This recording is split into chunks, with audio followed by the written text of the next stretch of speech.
fake date for his ex's wedding. The Millionaire CEO never expected it to turn into real love.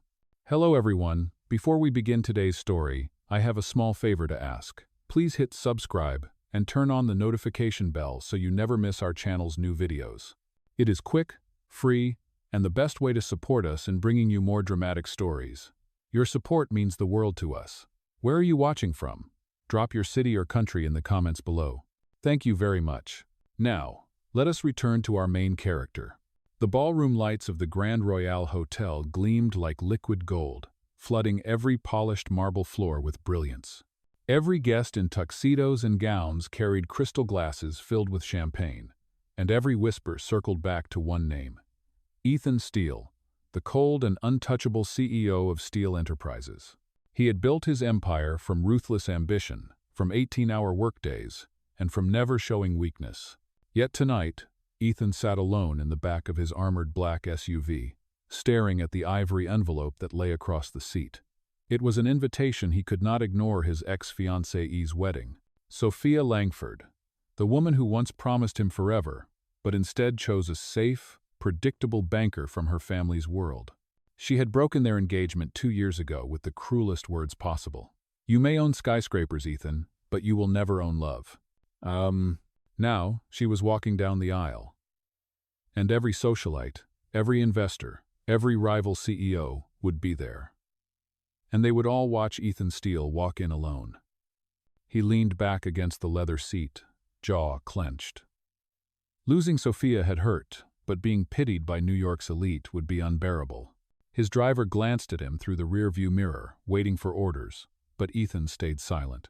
Then, almost like fate had stepped in, his eyes landed on a young woman stumbling out of a convenience store across the street.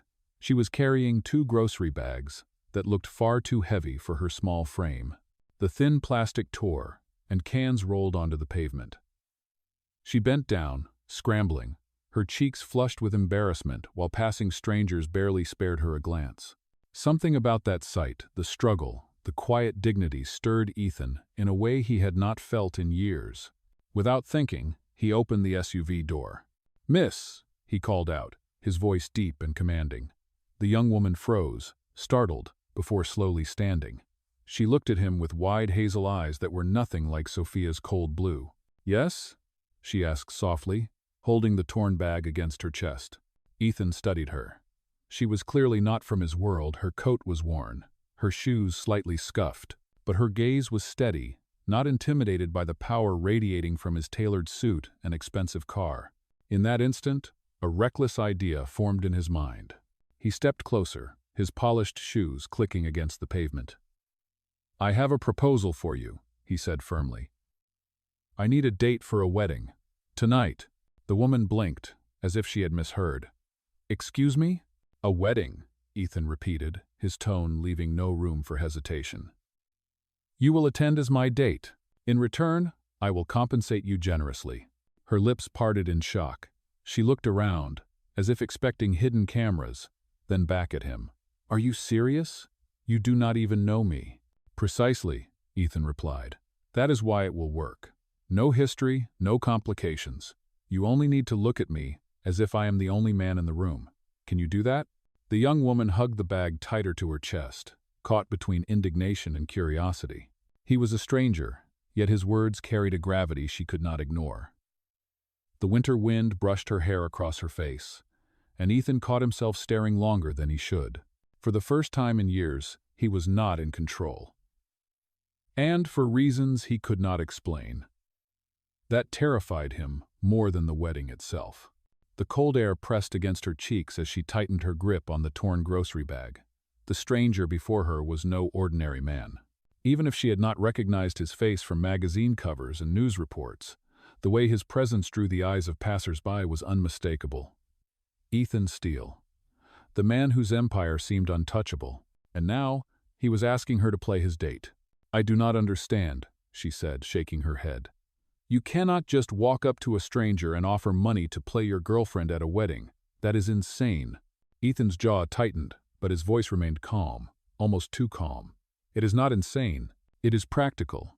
I require someone outside of my circle, someone no one will suspect I rehearsed this with." You happen to be in the right place at the right time.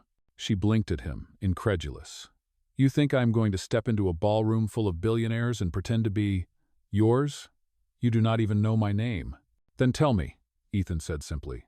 Her heart raced. A part of her wanted to turn and walk away, but his eyes intense, unwavering, pinned her in place. She swallowed. My name is Lily Carter. Lily, Ethan repeated, as if testing the sound of it. Here is my offer.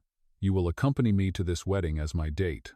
You will stay by my side, smile when the cameras turn toward us, and give the impression of being completely devoted. In exchange, I will ensure you are compensated far beyond what you are imagining right now.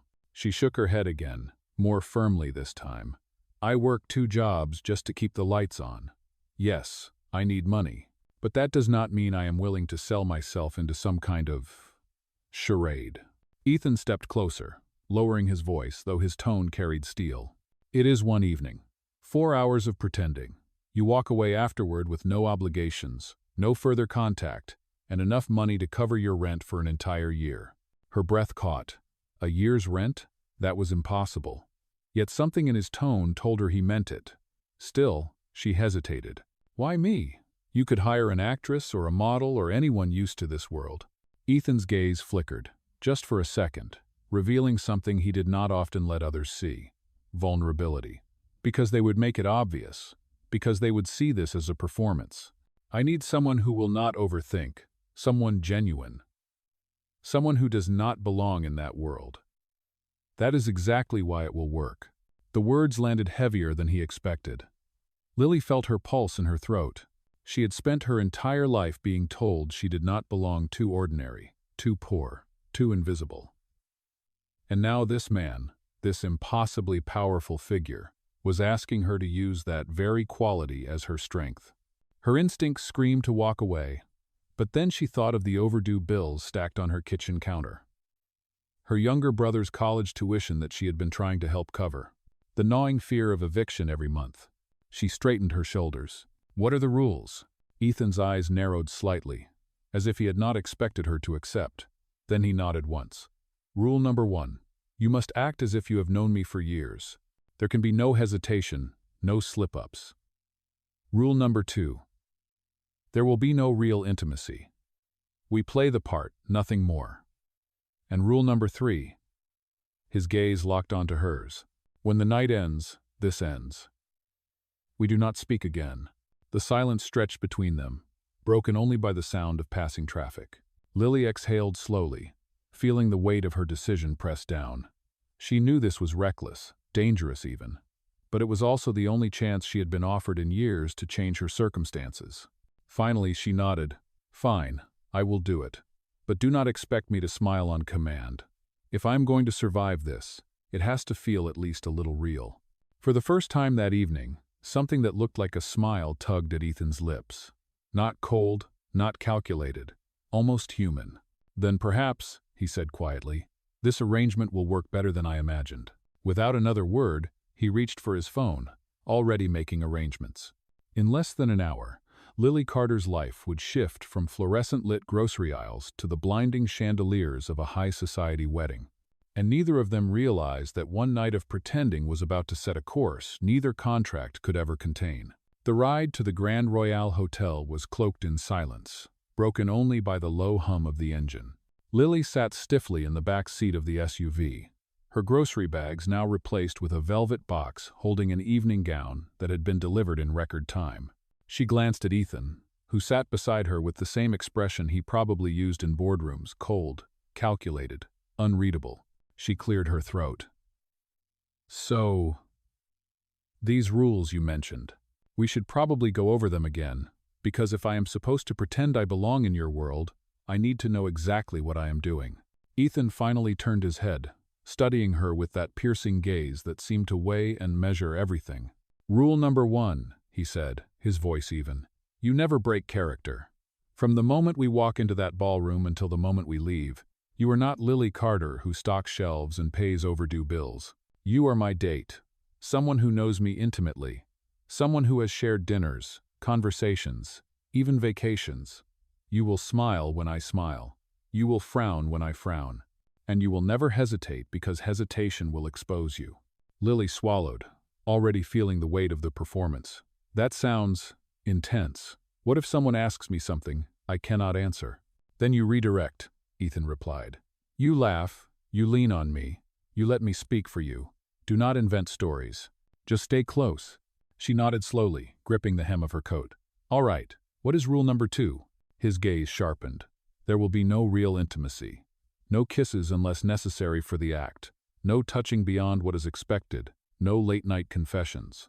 This arrangement is purely transactional. Do not mistake it for anything else. The bluntness of his words hit her harder than she expected. A part of her bristled at the idea that he thought she would fall for him just because he was rich. But another part of her recognized it as a wall, one he had built long before tonight. And rule number 3? She asked, her voice quieter now. When the wedding ends, so does this agreement, Ethan said firmly. We will not exchange phone numbers. We will not meet again. We will not speak again. This night is a performance, nothing more. When it is done, you go back to your life, and I go back to mine. Lily sat back against the leather seat, processing his words. On the surface, the rules made sense. But deep down, she felt the sharp edge of them, like invisible chains meant to keep emotions locked away. She looked at him, her curiosity stronger than her fear. You sound like a man who has been hurt before. For the first time since she met him, Ethan's expression shifted.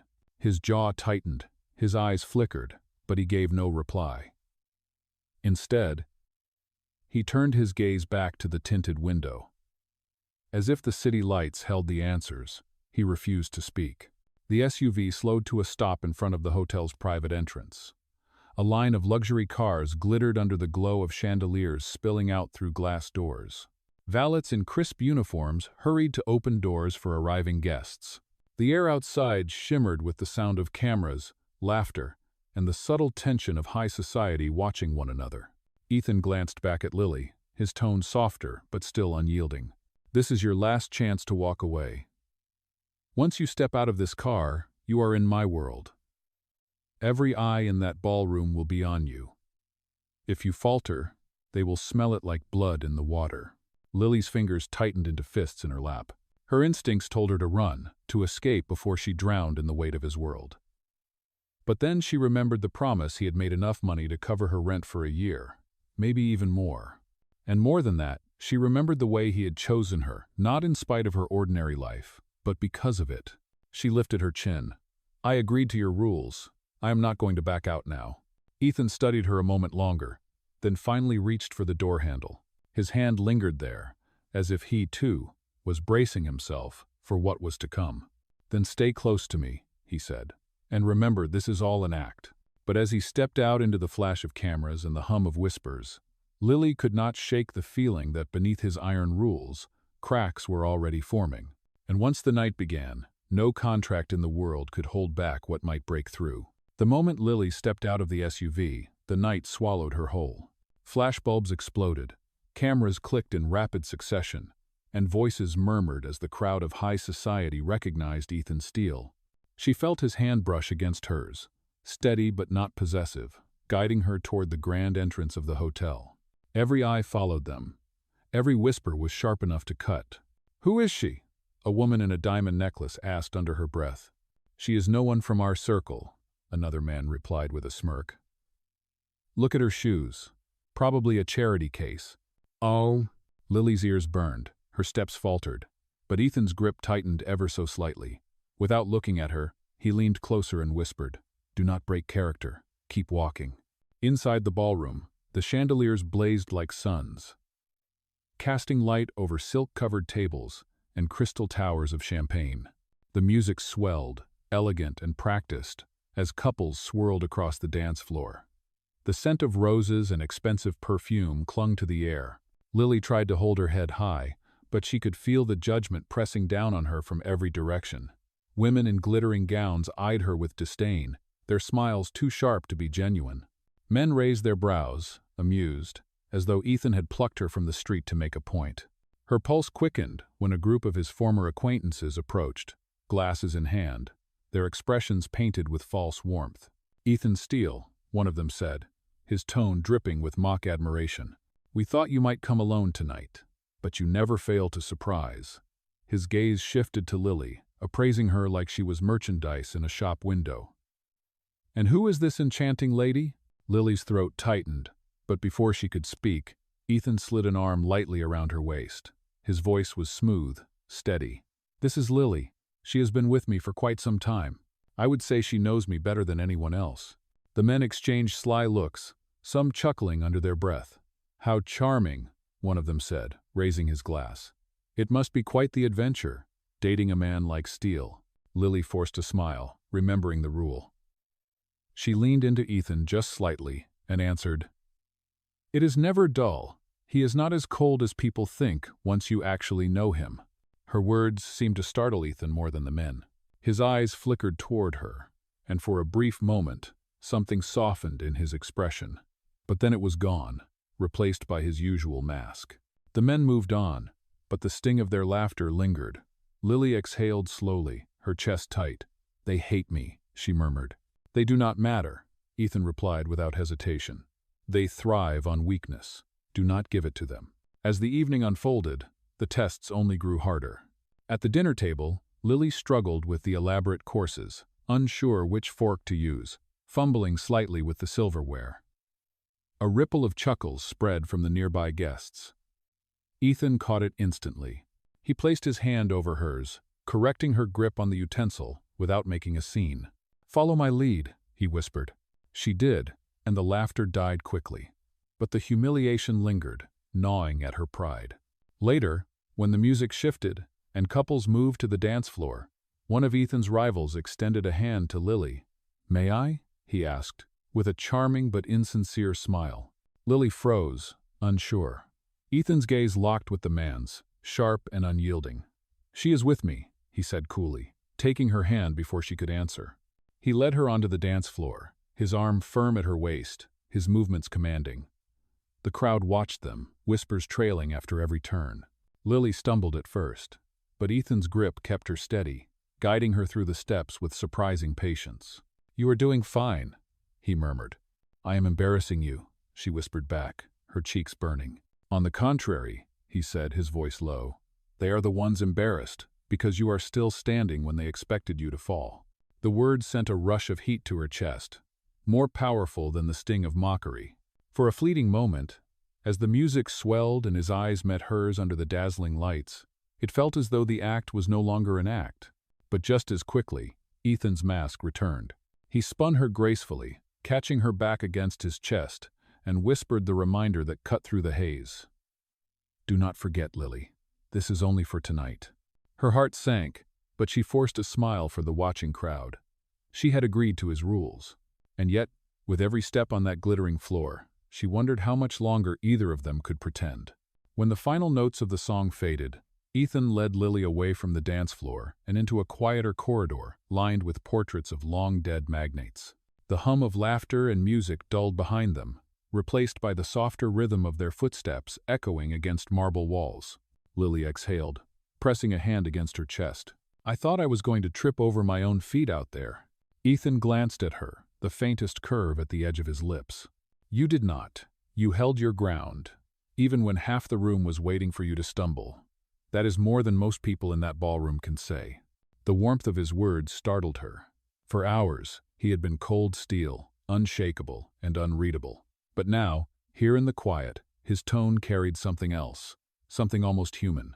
They stopped near a balcony door, where moonlight filtered in through glass panes. Lily looked out at the city skyline shimmering beyond, then turned to him. "Why does it matter so much? All of this. The perfect image, the act. It is just one wedding." Ethan's jaw tightened. He seemed to weigh whether to answer. Finally, he said, "Because they are waiting for me to fall. Every rival in that room thrives on weakness. If I show even a crack, they will use it to tear me apart. Tonight is not about a wedding. It is about power." Lily studied him, her voice soft. "And what about you? Do you ever get tired of pretending?" His eyes flickered, betraying something raw. For the first time, Ethan looked away. Every day, the admission hung in the air, heavy and unexpected. Before Lily could respond, a burst of laughter erupted from down the hall.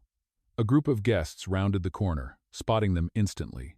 Their smiles widened, sly and knowing. "There they are," one woman said, her jeweled bracelet catching the light. The mysterious date of Ethan Steele. Lily felt her pulse spike. The group drew closer, surrounding them with questions. How did they meet? How long had they been together? When would they make it official? The weight of the act pressed down harder than ever. Ethan slid his arm around her shoulders, pulling her close. His voice was smooth, practiced. "Lily has been a constant in my life, though I prefer to keep what is mine private." The women tittered. The men smirked.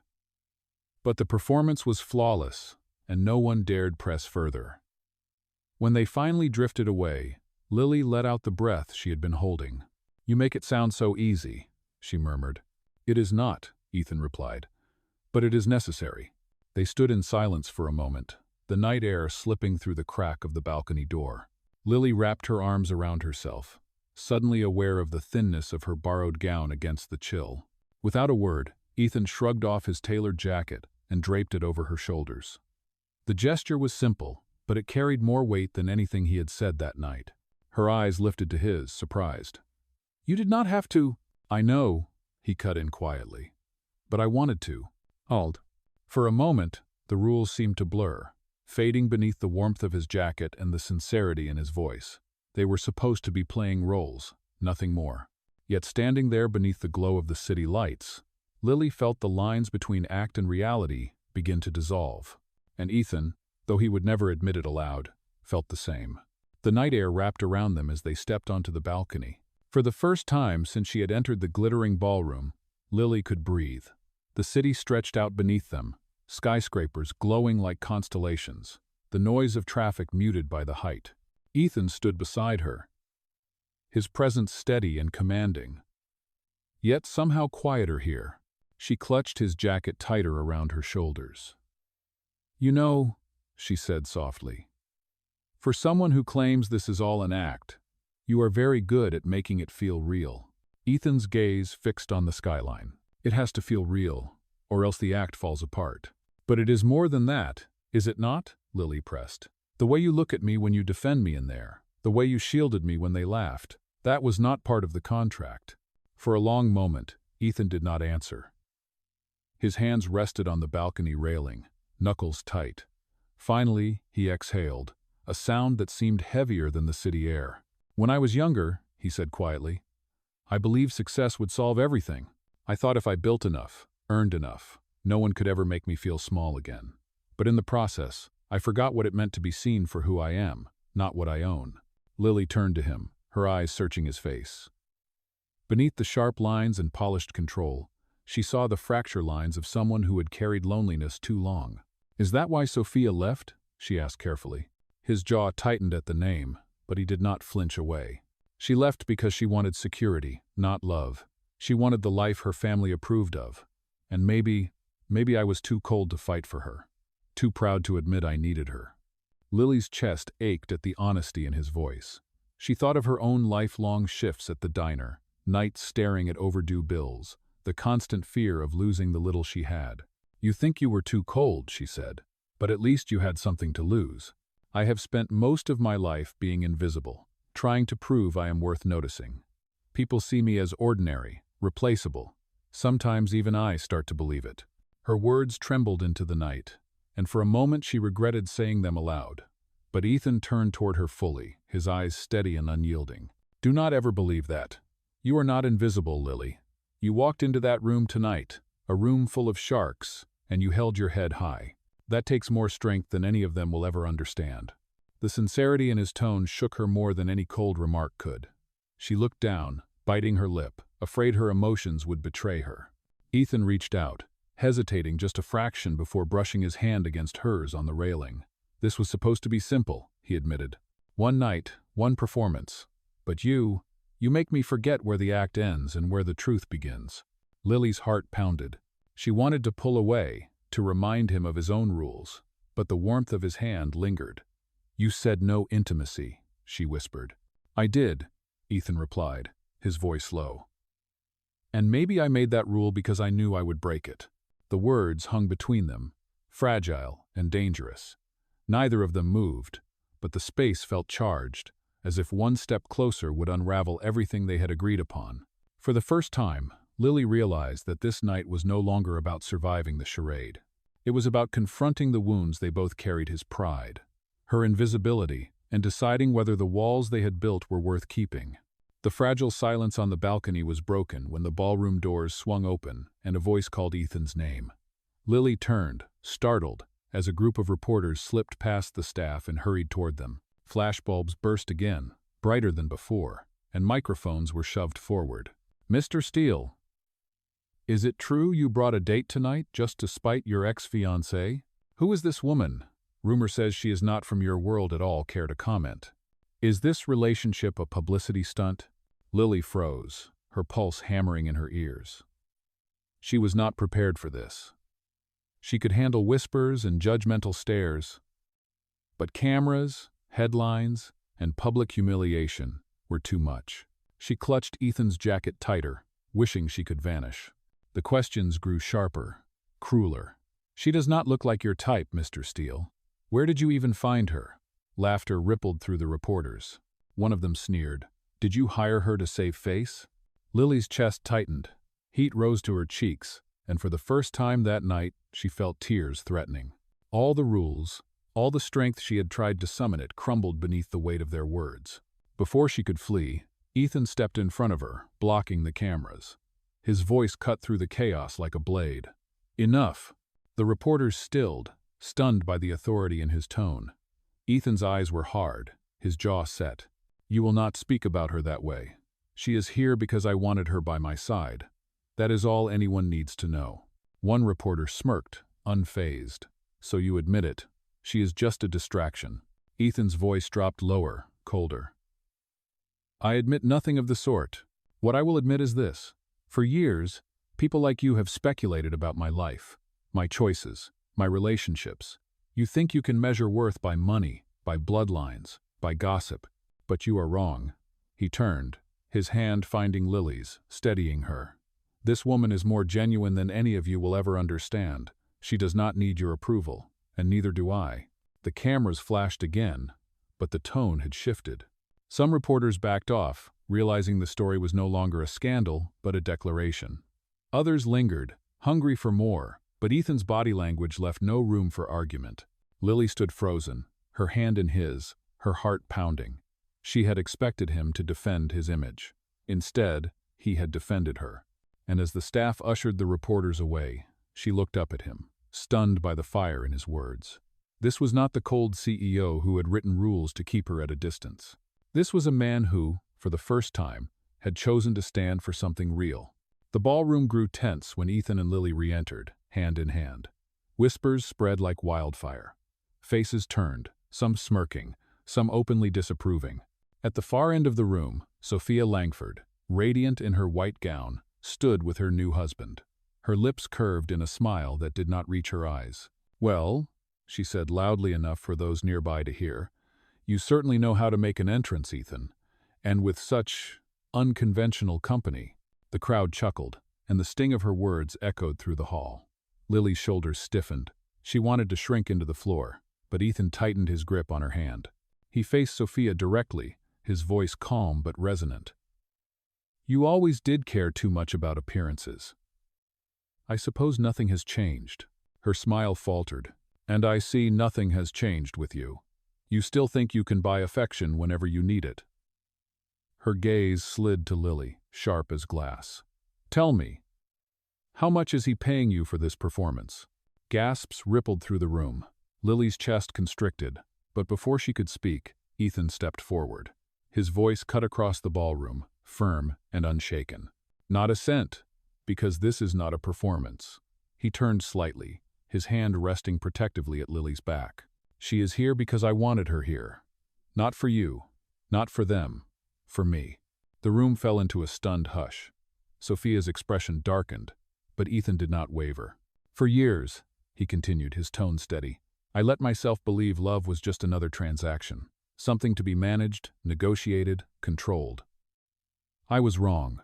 This woman," he gestured to Lily, "reminds me what it means to stand in the fire and not break. She does not need your approval, Sophia, and neither do I. Ugh. The crowd shifted uneasily. Some murmured in shock, others in reluctant admiration. Cameras flashed again, but this time the images captured were not of humiliation. They were of Ethan Steele, the untouchable CEO, choosing something real in front of the entire elite world. Sophia's lips tightened, but she could not muster another cutting remark. For the first time, she seemed small against the weight of Ethan's words. Lily's eyes stung as she looked up at him. His declaration had not been for show. It had been truth, raw and undeniable. And in that moment, under the burning gaze of the crowd, Ethan Steele shattered every rule he had written, choosing love over pride and authenticity over power. The music in the ballroom resumed, but the atmosphere was forever changed. The whispers softened, the smirks faded, and for once, Ethan did not seem to notice or care. His focus was only on Lily, standing in the glow of the chandeliers, with his jacket still draped over her shoulders. Lily's heart pounded as she looked at him. "You should not have done that," she whispered. "You just put yourself on the line in front of everyone." Ethan's gaze was steady, unwavering. "For once, Lily, I did not care about everyone. I cared about you." Her breath caught. She shook her head slightly, still clinging to disbelief. "But this was supposed to be a contract, an act. When tonight ends, so does this." "Not anymore," Ethan said firmly. "I wrote those rules because I was afraid. Afraid of being used, afraid of being hurt again. But you were never part of that world. You never asked me for anything. And yet you gave me something I thought I had lost forever." Lily's voice trembled. "And what is that?"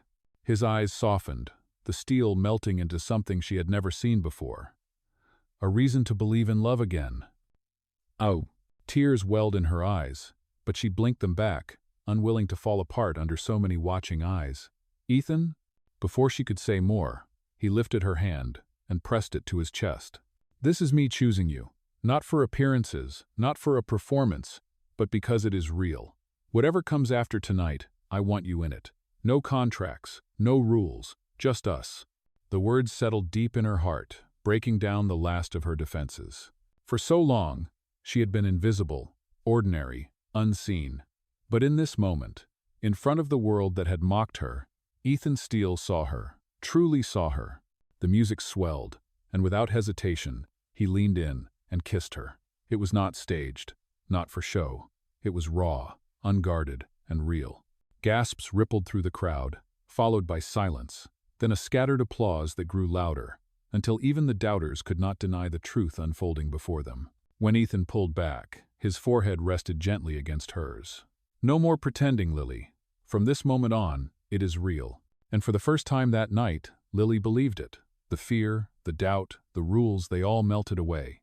What remained was a promise born not of contracts or appearances, but of two broken souls daring to find love in the most unlikely place. As the applause echoed and the chandeliers blazed above them, Lily realized that this was not the end of a performance.